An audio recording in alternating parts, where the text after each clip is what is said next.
안녕하세요. H채널의 한창훈입니다. 반갑습니다. 2019년 2월 20일 비트코인 및 암호화폐 시황 방송을 시작하겠습니다. 먼저 댓글로 좋은 의견과 질문, 정보 공유해주신 분들에게 감사 말씀드리고, 그러면 이제 바로 시작을 해보도록 할게요. Q&A 시간을.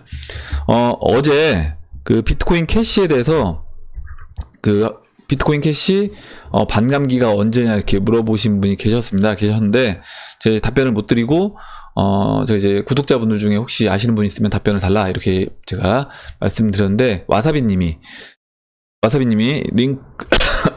죄송합니다. 죄송합니다. 예, 링크를 걸어주셨어요. 그래서 링크를 보면 일단 사이트가 코인샐러드라고 읽어야 돼요. 코인샐러드.com 인데요. 코인샐러드.com이고 여기에 보면 이렇게 이제 비트코인 캐시 카운팅 다운 반감기 이렇게 있고 이렇게 이제 왔다 갔다 하는데 아마 이게 지금 번역기가 돌아가서 이렇게 된 것 같아요. 그래서 비트코인 캐시는 2020년 4월 8일날 반감기가 된다. 비트코인 캐시는요. 이렇게 보시면 될 것 같고 비트코인은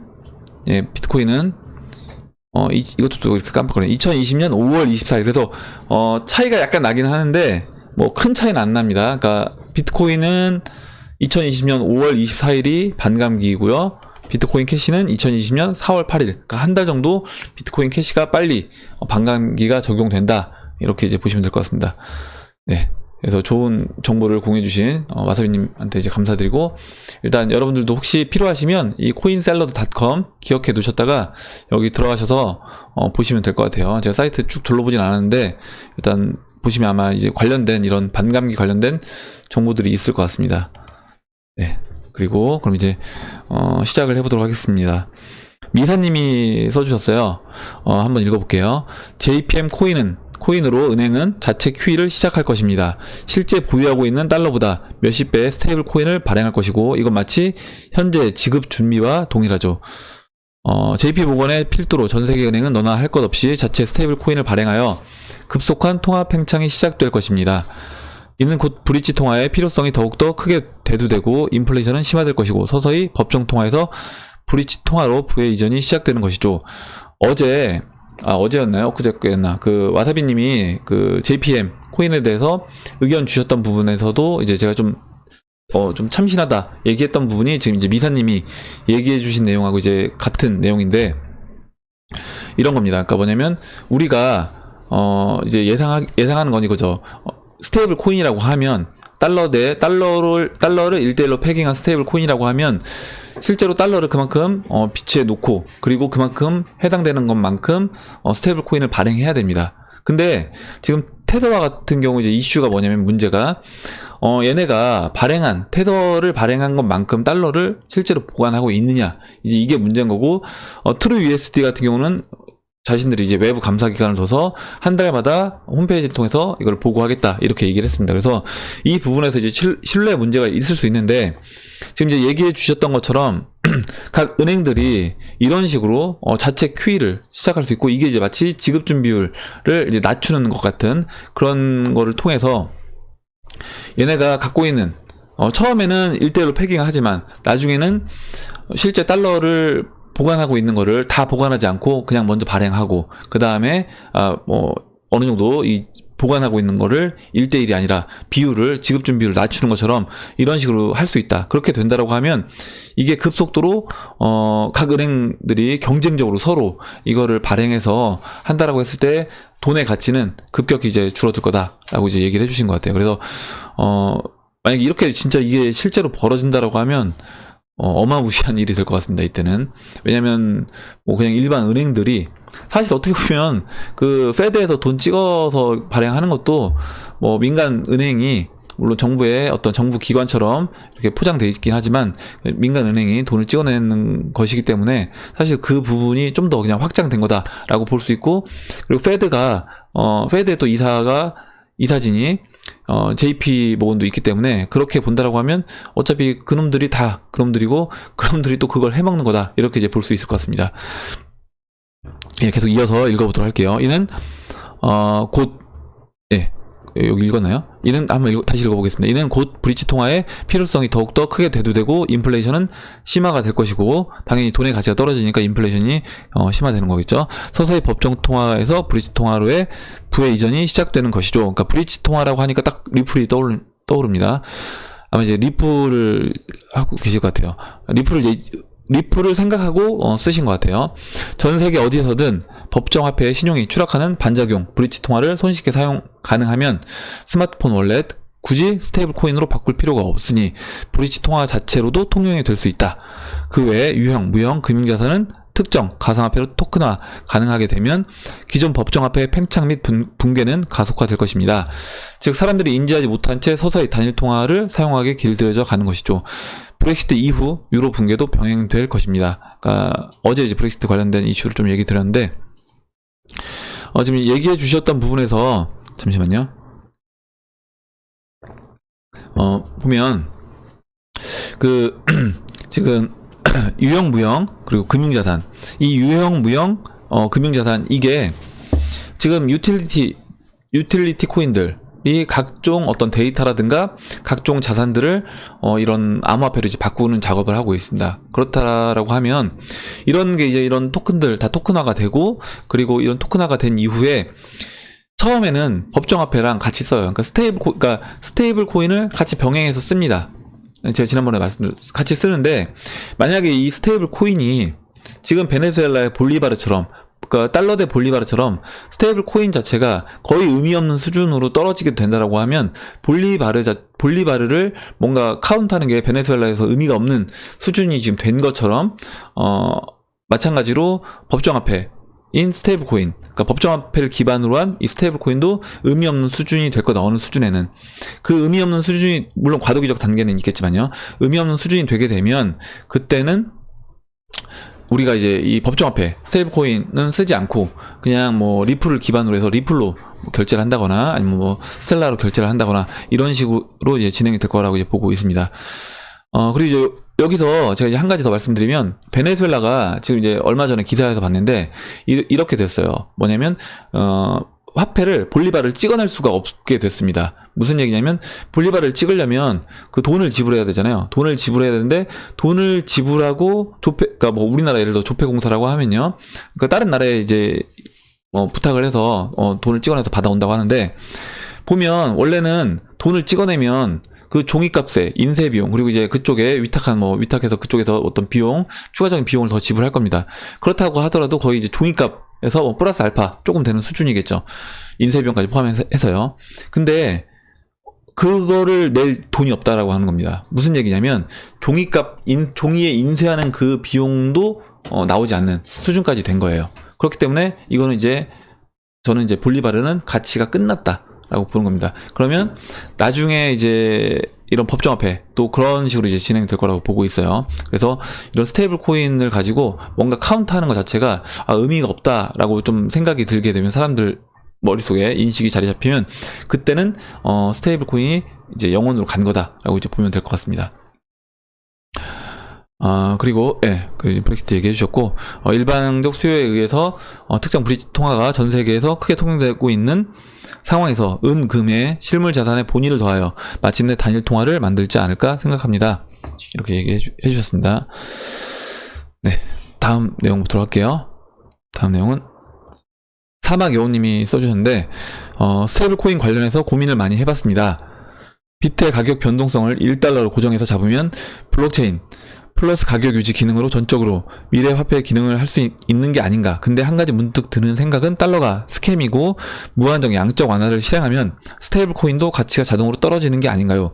이 부분이 궁금하더라고요. 얘기해 주셨고 제가 이제 방금 전에 이제 미사님 내용 얘기하면서 이 부분에 대한 답변도 이제 같이 드렸다라고 봅니다. 그래서 얘기해 주셨던 것처럼 달러 가치가 0원으로 가는 거에는 아마 이거에 대해서 반박하시는 분들은 없을 거예요. 야, 달러가 어떻게 가치가 0원으로 가냐? 이거에 대해서 이제 반박하시는 분들은 없을 겁니다. 왜냐면 제가 기존에 이제 보여드렸던 그 자료를 보면 달러 구매력을 보면 1000이라고 했을 때, 그러니까 1900년도 초에 1000으로 이제 가치가 시작돼서 지금은 이제 남은 게 한 40 정도밖에 안 남았어요. 그러면 96% 이상의 가치가 이미 없어졌다. 달러는. 그럼 나머지 지금 4%도 안 되는 가치가 남아있는 거고 계속 우하향에서 내려오고 있는 상태에서 앞으로 이제 경제 위기가 왔을 때 돈을 이 경제 위기를 극복하기 위해서는 돈을 이제까지 풀어냈던 양보다 훨씬 많은 양을 풀어내야 됩니다. 또다시 그렇다라고 하면 그 남아있는 4%도 안 되는 달러 가치는 영원으로 갈 거다라고 이제 보고 있고 그 부분 스테이블 코인도 어찌됐든 달러에 패깅된 거고 만약 달러에 패깅된 건데 거기서 1대1로 패깅돼도 어차피 영원으로 갈 건데요 1대1로 패깅된 것에다가 더해서 만약에 그 스테이블 코인을 발행한 거래소라든가 은행들이 이거를 추가적으로 뭐 지급 준비율을 인하한다는 명목하에 추가적으로 이제 다운시키게 된다라가 추가적으로 더 발행한다라고 하면 그때는 뭐 급격히 이제 영원으로 수렴할 거다라고 보고 있습니다.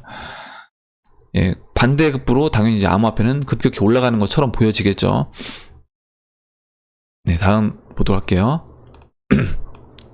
다음에 메텔님이 처음에 깜짝 놀랐어요. 채널 T님이라고 해서 채널 T님 채널 T님이 또 계신가 했는데 잘못 쓰신 것 같더라고요. 그래서 채널 홈페이지에 어떻게 들어가냐 이렇게 물어보시는데 지난번에도 한번 물어보셨어요. 그래서 지금 여러분들 아마 보고 계시는 이 화면이 있잖아요. 이거는 아마 이 채널을 운영하는, 저만 아마 들어가서 볼 수 있는 화면이고, 여러분들은 아마 각 영상에 있는 댓글을 이제 보셔야 될 겁니다. 저는, 이전 영상에 대한 댓글까지 같이 이제 읽어드리려고, 이 운영 화면으로 들어가게 되면, 이 댓글은 이제 지난 영상까지 다 포함해서 댓글 올라온 순서대로, 제공이 되기 때문에 제가 이 영상에서, 댓글을 이제 읽으면서 설명을 드리고 있습니다.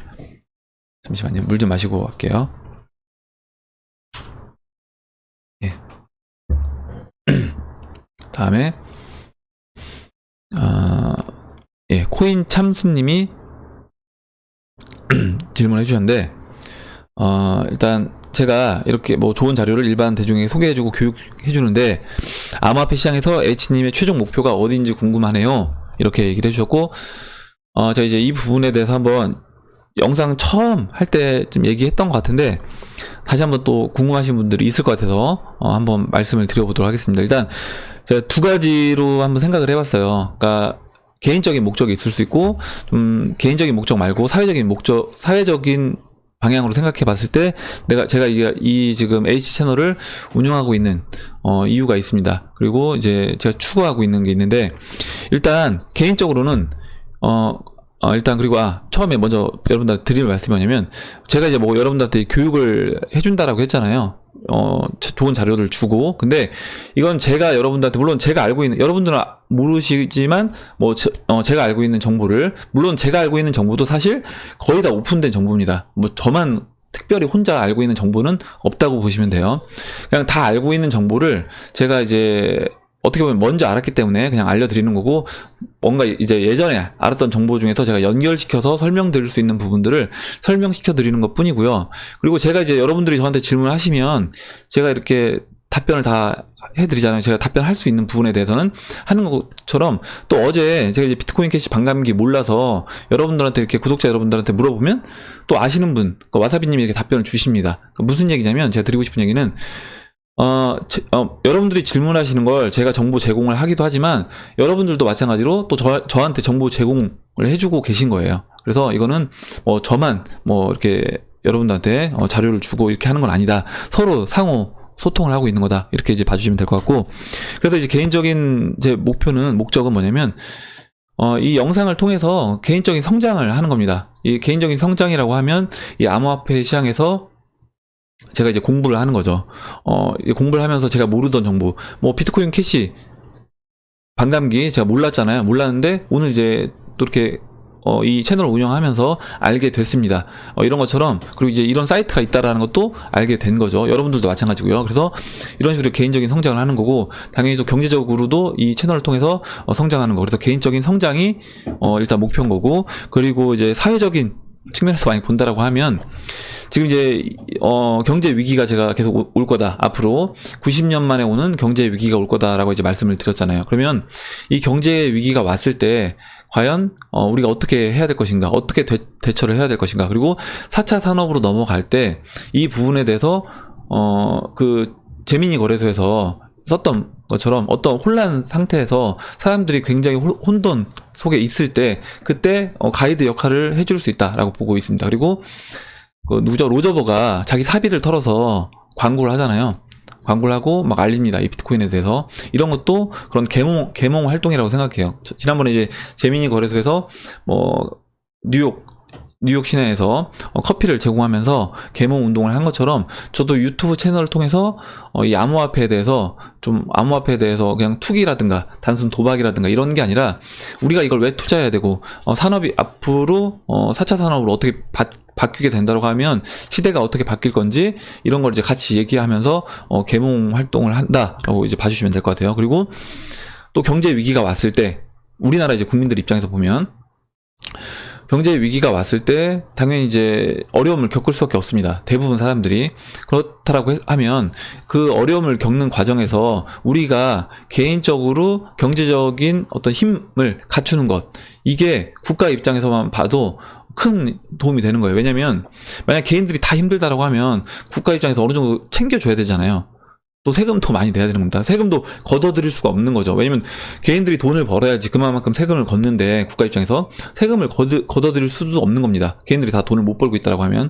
근데 만약에 우리가 암호화폐 투자해서 우리나라 국민들이 한 분이라도 더 빨리 이 시장에 들어오셔서 만약에 돈을 벌어서 나간다라고 하면 분명히 그런 경제 위기 상황에서 국가 입장에서도 좀 짐을 더는 거죠. 짐을 덜고 거기에 플러스 더해서 만약에 그런 경제 위기 상황에서 뭐 중국 주식이라든지 아니면 미국 관련된 4차 산업을 중심으로 한 뭐 구글이라든가 뭐 아마존이라든가 이런 기업들 주식이 헐값이 됐을 때 우리가 그런 주식을 번 돈으로 살 수 있다라고 하면 그 부분에서 우리나라 이제 부를 지켜내는 거다라고 보고 있고, 그거 자체가 저는 이제 애국이라고 생각해서 그런 부분에서 좀 기여를 할 수 있지 않을까 이렇게 생각해서 이제 영상을 찍고 운영을 하고 있습니다.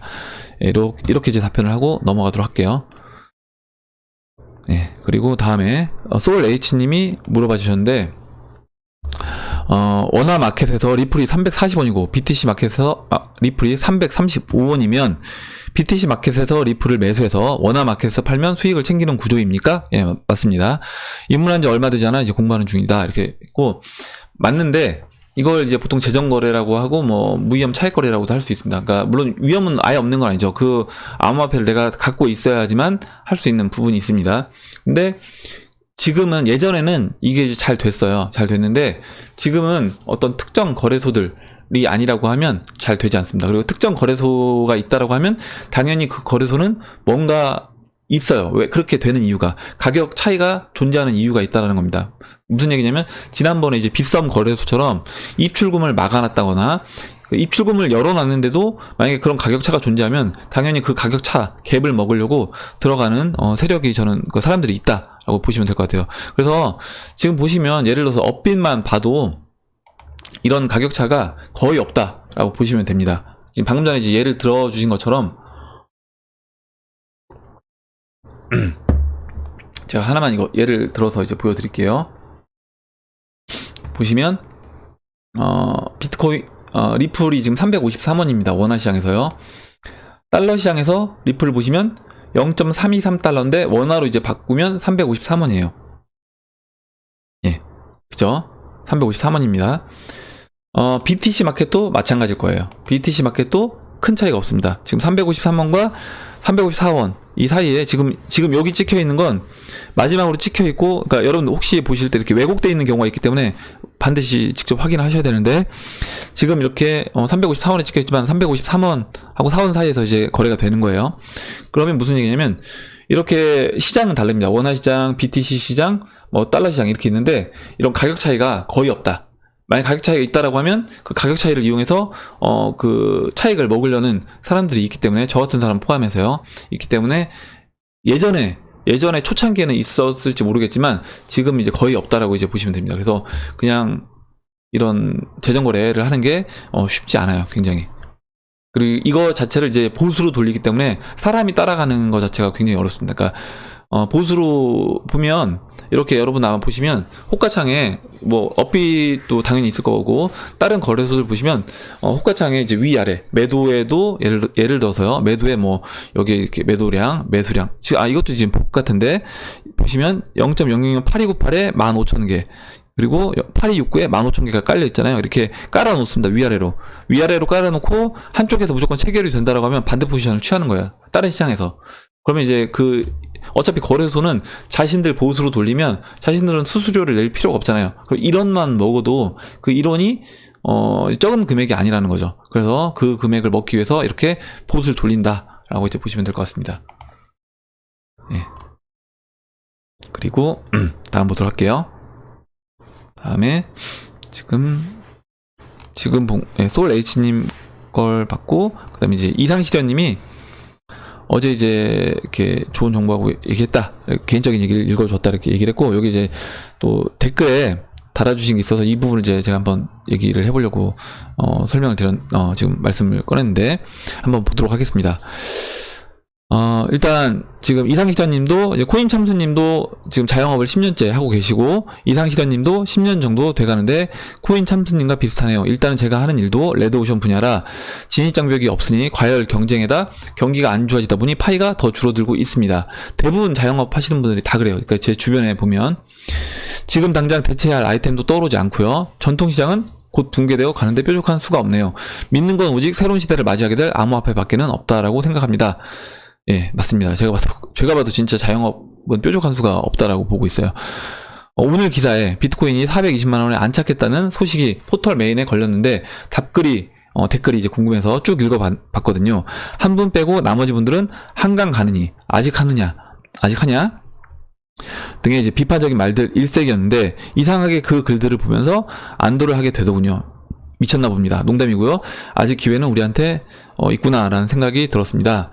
이렇게 얘기해 주셨는데, 제가 이제 저도 이런 관련된 포털에 관련된 그런 기사가 뜨면 이렇게 가끔 봅니다. 보면 지금 이제 얘기해 주셨던 것처럼 굉장히 비판적이고 안 좋은 뉘앙스로 글을 쓰는 분들이 많아요. 근데 제가 예전에 작년 아마 한 11월 달인가 12월 달에 여러분들한테 댓글 하나 이제 보여드렸던 게 있어요. 근데 그 댓글이 되게 재밌었는데 뭐였냐면, 그러니까 댓글 내용은 최근 내용 같았어요. 최근 내용 같은데 그 기사가 2013년도 기사인가 그랬습니다. 2014년도 기사인가. 그래서 2014년도 하락장일 때 그 기사인데 마치 사람들이 야, 아직도 하냐 이런 식이었어요. 근데 그때 이제 내용을 보면 비트코인 가격이 맨 마지막에 지금 $300 근처에 있는데 막 이렇게 내용이 나옵니다. 그래서 지금도 마찬가지일 거다라고 저는 보고 있어요. 무슨 얘기냐면 2021년이 돼서 아마 지금 기사를 보면 그때 한번 상승이 있고 나서 다시 하락이 돼요. 하락이 되면 그때 또 하락장에 아마 지금보다 훨씬 많은 또 인원들이 들어와 있을 겁니다. 또 물려있는 분들이 많을 테니까요. 그러면 그분들이 느끼기에는 그때 기사나 또 지금 이렇게 나오는 기사들이랑 큰 차이가 없게 느껴질 거다. 그래서 하락장이 올 때마다 실제 대중들이 느끼는 거는 비슷하다라고 이제 보고 있습니다. 그 얘기는 또 어떻게 생각하면 당연히 또 반드시 전고점을 넘어서 상승장이 또 온다. 이 얘기도 이제 포함되어 있는 내용이에요. 제가 한 얘기에는. 그리고 다음 보도록 하겠습니다. 예. 엘킴님이 써주셨는데, G캐시 매수하는 것이 조금 망설여집니다. 코인 자체의 익명성이라는 아이디어 때문에 제 관점에서 봤을 때 굉장히 좋은 것 같지만, 이러한 특성 때문에 오히려 지금 같은 상승장 속에서 지지부진한 모습을 보여주고 있는 게 아닌가 추측이 됩니다. 몇 주 전부터 있어왔던 현상인데요. 한 가격대에서 움직임 없이 일정한 금액으로 매수가 미친듯이 체결되고 있는데, 그 거래량만 하루에 수십억이 되지 않을까 추측이 됩니다. 이런 거래량이라면 그에 수반되는 가격 변동폭도 있어야 할 텐데, 가격이 일정한 금액이 고정되어 있는 것으로 보아 돈 세탁이 이루어지고 있는 것으로 판단됩니다. 실제로 지켓이 모네로와 관련된 이러한 기사를 몇 번 봤고, 이런 현상이 그 코인들의 펀더멘탈에 큰 손상을 주고 있는 것으로 판단됩니다. 저는 이제 어떻게 보는지 궁금하다 이렇게 얘기해 주는데, 일단 이런 다크코인이라고 하잖아요. 이런 다크코인에 대해서는 보시는 분들이 이제 시각이 이렇게 나뉘는데, 처음에 이제 얘기해 주셨던 것처럼 분명히 이런 익명성이 보장되기 때문에 이 다크코인은 항상 수요가 있어요. 이 다크코인들을 찾는 사람들이 있다. 라는 겁니다. 그럼 그거는 장점이 되겠죠, 당연히. 다크코인의 장점이 되고, 일본에서 다크코인들을 거래소에서 퇴출시켰습니다. 그러면 그런 부분은 뭐냐면, 야, 니들이 다크코인을 쓰게 되면 우리가 세금을 거둘 수가 없다, 정확하게. 그래서 이거 다크코인 거래소에서 퇴출 빼라. 이렇게 얘기했습니다. 그러면 당연히 이제 그 부분에 대해서는 제도권으로 다크코인이 들어가기 쉽지 않은 부분이 되니까 안 좋게 볼 수 있는 거죠. 그래서 이런 양면성이 있다. 양면성이 있고 내가 이제 어디에 더 나는 포인트를 맞춰서 볼 것이냐에 따라서 투자를 할 수도 있고 아예 투자를 안 하시는 분들도 있어요. 그래서 근데 이제 그런 위험성, 제도권으로 이게 들어오기가 쉽지 만약에 않다라고 하면 그런 부분에서 위험성이 있다라고 하면 일정 부분 투자 포트폴리오에 담아둘 수는 있지만 비중을 조절할 필요는 있다. 만약에 내가 100을 암호화폐를 담는다고 했을 때 한 뭐 5% 미만으로만 담는다거나 다크코인들을 뭐 그런 식으로 이제 비중 조절을 하셔서 투자를 하시면 될 것 같아요. 어찌됐든 다크코인들 뭐 이런 안 좋은 얘기가 있긴 하지만 그럼에도 불구하고 다크코인을 찾는 수요는 있다라는 거. 그리고 뭐 우리가 미술품을 가지고 암거래하고 또 그 시중에 나와 있지 않은 시중에 이 미술품이 지금 누가 소유하고 있는지조차 모르는 그런 미술품들이 있습니다. 그런 미술품들은 그냥 돈 있는 사람들끼리 거래를 하는 거예요. 거래를 어떻게 보면 세금을 안 내고 상속세를 안 내고 증여를 하기 위해서 상속을 하기 위해서 그런 식으로 자신들 돈 있는 사람들끼리 거래를 합니다. 그런 것처럼 이제 본다라고 하면 그들 안에서는 가격은 계속 유지가 될 수 있다라고 볼 수도 있는 겁니다. 예. 그리고 이제 다음 보도록 하겠습니다. 예. 다음은 이제 임성희님이 써주셨는데 우리 집사람이 다단계 코인을 해가지고 손해를 보는 것을 보고 코인 공부를 하게 됐습니다. 처음으로 유튜브 채널을 본 게 이제 제 채널이래요. 예, 감사드리고 늘 좋은 말씀 중에 저는 매도 시점에 대해 많이 궁금합니다. 언제 몇 프로를 어떻게 매도해야 되는지 저는 참고로 리플만 가지고 있습니다. 이렇게 얘기해 주셨고 철이님이 써주셨어요. 급한 돈 아니면 올해 연말이나 21년까지 갖고 가는 게 어떠냐 이렇게 얘기해 주셨는데 이제 제가 드리고 싶은 말씀은 일단 그 비트코인을 기준으로 먼저 저는 봐야 된다. 그래서 비트코인이 채널 상단부에 도달하게 되면 그때부터는 알트코인들도 준비를 하고 있어야 된다는 겁니다. 알트코인들도 우리가 이제 매도를 할 타이밍을 이제 봐야 된다. 그래서 비트코인이 채널 상단부에 먼저 도달하고 그 이후에 알트코인들이 BTC 마켓에서 BTC 마켓에서 상단부에 온다라고 하면 그때는 알트코인들도 매도를 해야 된다. 한번 정리를 해드릴게요. 정리를 해드리면 비트코인이요. 지금 BTC 마켓에서 죄송합니다. 비트코인이 달러 시장에서 예. 일단 예. 제가 설명을 드렸는데 차트를 한번 보면서 간단하게 말씀을 드리고 넘어가도록 하겠습니다. 그러니까 우리가 이제 매도 기준을 어떻게 잡을 거냐. 그러니까 제가 알트코인들을 달러 시장이나 원화 시장에서 보면 저도 편해요. 왜냐면 직관적이잖아요. 가격을 얼마, 뭐, 10,000원이면 10,000원, 500원이면 500원 딱 얘기하면 듣는 분들도 편하고 저도 편합니다. 근데 제가 그럼에도 불구하고 사토시 가격으로 얘기하거나 BTC 가격으로 얘기하는 이유가 있는 거예요. 그 이유는 지금 매도 기준을 잡을 때 우리가, BTC 마켓에서 봐야지 매도 기준을 잡기가 편하기 때문에 이제 그렇게 말씀을 드리는 겁니다. 그러면, 잠시만요. 예. 예, 보시면, 일단, 이렇게, 채널이 만들어진다 라고 가정을 하고요. 이렇게 채널이 만들어졌다 라고 가정을 하고 비트코인이 이 달러 시장에서 채널 상단부에 도착을 한다라고 하면 이 채널 상단부에 도착한다라고 하면 지금이라도 저는 매도를 해야 된다는 겁니다. 그러니까 뭐 2021년에 난 팔겠다 이게 아니라 만약에 지금 비트코인이 갑자기 무슨 유로존이 갑자기 붕괴되면서 아니면 미국이 갑자기 어떤 이슈가 터지면서 이렇게 수직 상승했다라고 하자고요. 그래서 뭐 2019년 하반기도 안 됐는데 뭐 5만 달러, 5만 8천 달러 이렇게 올라왔습니다. 채널 상단부까지. 그러면 그때는 비트코인도 매도해야 되는 거고요. 일정 부분 뭐 소량은 남긴다고 하더라도 거의 저는 많은 양을 덜어내야 된다라고 보고 있습니다. 낸 비트코인을 만약 BTC 마켓에서 리플이 아직 올라가지 않았다라고 하면 리플로 매수를 하겠죠. 매수를 하고 그 리플이 이 BTC 마켓에서 상단부 고점에, 어느 정도 고점에, 예를 들어서 22,500 정도, 뭐 2만 정도 오게 되면 그때부터 분할로 리플도 빠져나와야 된다라고 보고 있습니다. 그러면, 그래서 이제 리플을 원화 가격으로 우리가 계산을 해보면 매도를 잡기가 어려워요. 원화 기준으로 하게 되면 이게 지금 7,000원이 고점인지 8,000원이 고점인지 만원이 고점인지 10만원이 고점인지 알 수 없다, 알기가 힘들다라는 겁니다. 근데 비트코인을 가지고 기준을 잡게 되면 우리가 이걸 판단하기가 좀 더 용이하다. 그래서 제가 비트코인은 달러 시장에서, 그리고 나머지 알트코인들은 BTC 마켓에서 말씀을 드리는 겁니다. 이렇게 설명을 드리고 넘어갈게요.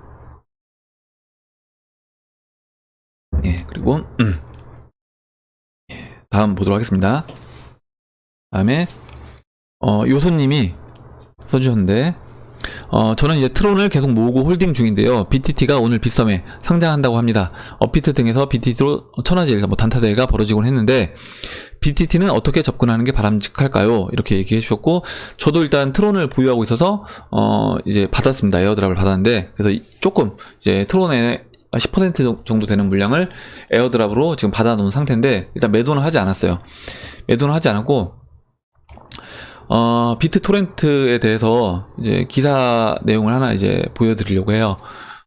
이제 트론이 비트토렌트를 인수하고, 그 다음에 이제 이 코인을 발행했습니다. 발행했고, 코인 개수는 총 이제 9,900억 개를 발행한 걸로 알고 있어요.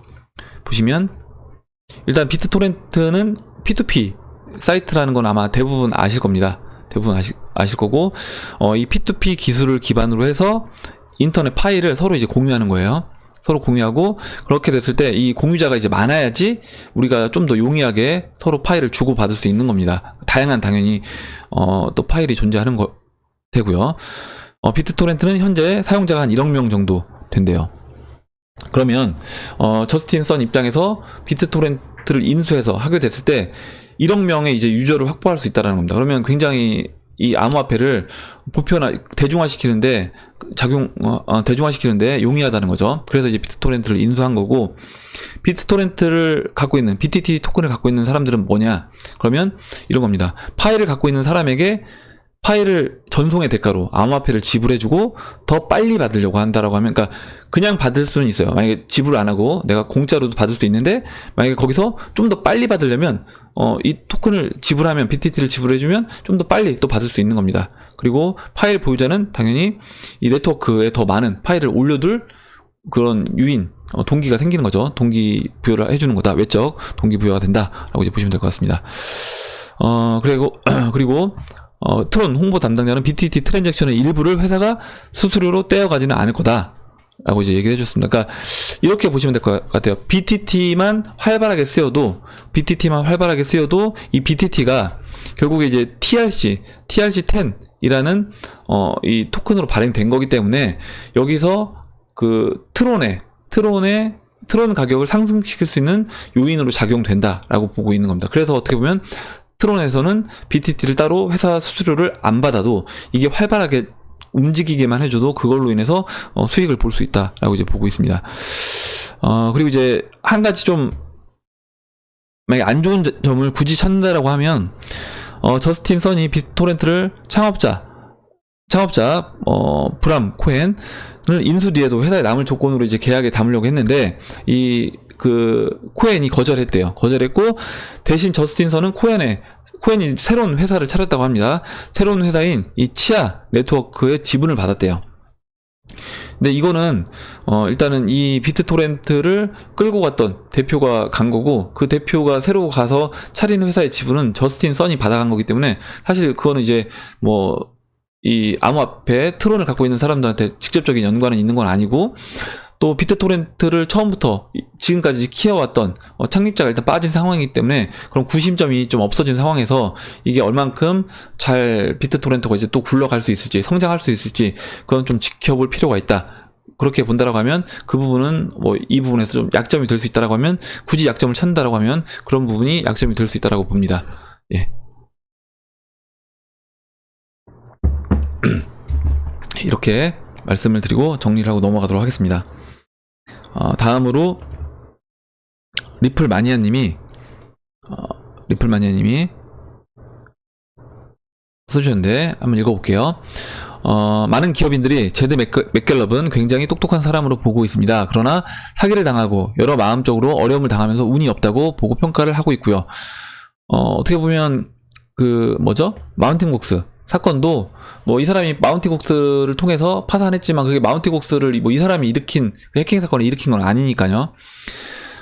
과거는 안타깝게 생각하고 또 실패할까봐 불안하게 보고 있는 분들도 있지만 어떤 사람들은 제드 맥갤럽의 능력을 인정하면서 이번 스텔라 대회에서는 과거의 경험을 통해 크게 회사가 성장하는 데 도움이 될 것으로 보고 기대하고 있는 분들도 있습니다. 제 개인적인 생각에는 제드 맥갤럽은 리플에서도 공동 창업자로서 뛰어난 역량을 끼쳤다고 보고 있고 이번에는 스텔라로서 리플에 도움이 되는 회사로 키워나가고 있는 듯한 느낌이 들고 그 방향으로 가고 있다고 보고 있습니다. 그래서 이렇게 보는 분들도 있어요. 그러니까 지금 리플 마니아님이 얘기해 주셨던 것처럼 리플하고 스텔라가 경쟁 구도가 아니라 결국에 금융세력 입장에서 봤을 때 금융세력 입장에서 리플은 어떤 기존 금융권을 대체하는 그런 상품이 되는 거고요.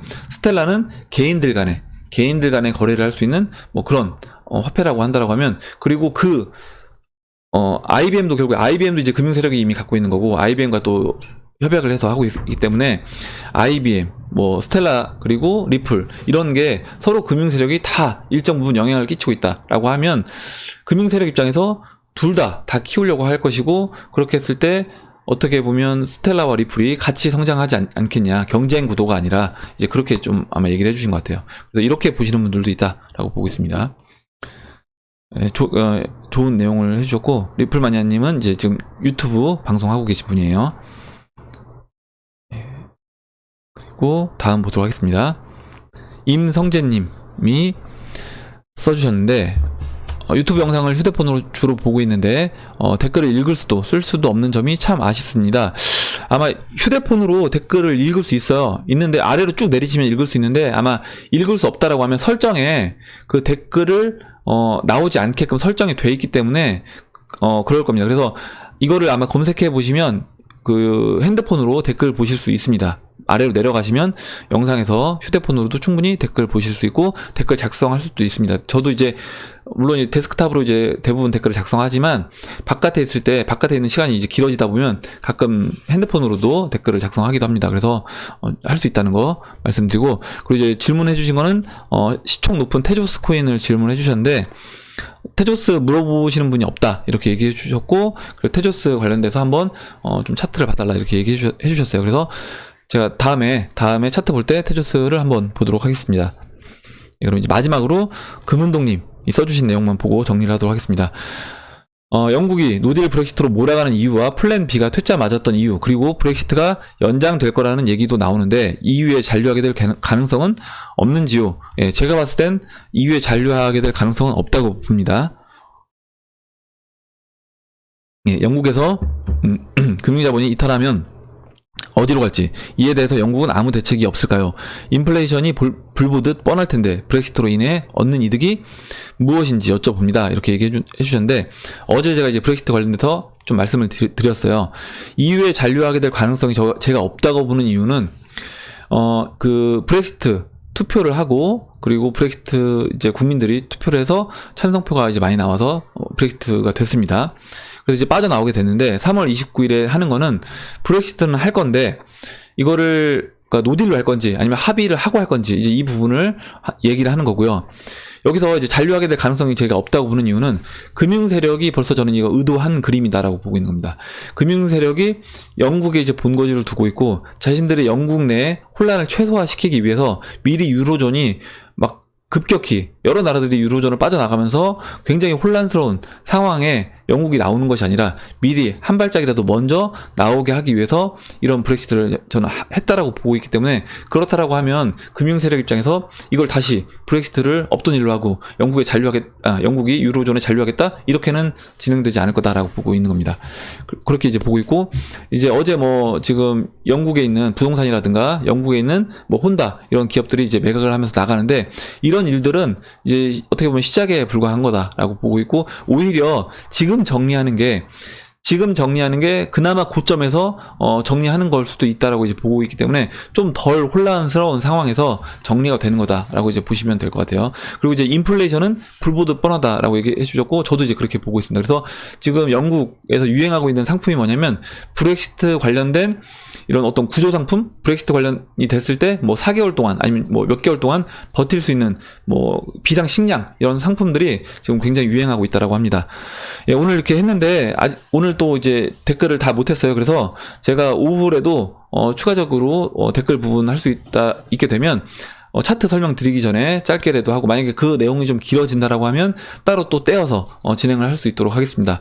오늘 나온 얘기들 중에 여러분들 뭐 궁금하신 거 그리고 또 의견 그리고 같이 얘기를 나눠보고 싶은 정보 있으시면 공유를 해주시면 그 부분에 대해서 같이 이야기를 해보는 시간을 가져보도록 하겠습니다. 예, 그러면 이상으로 영상을 마치도록 하고 영상이 도움이 되셨다면 좋아요와 구독 버튼 그리고 알림종 버튼을 눌러주세요. 감사합니다.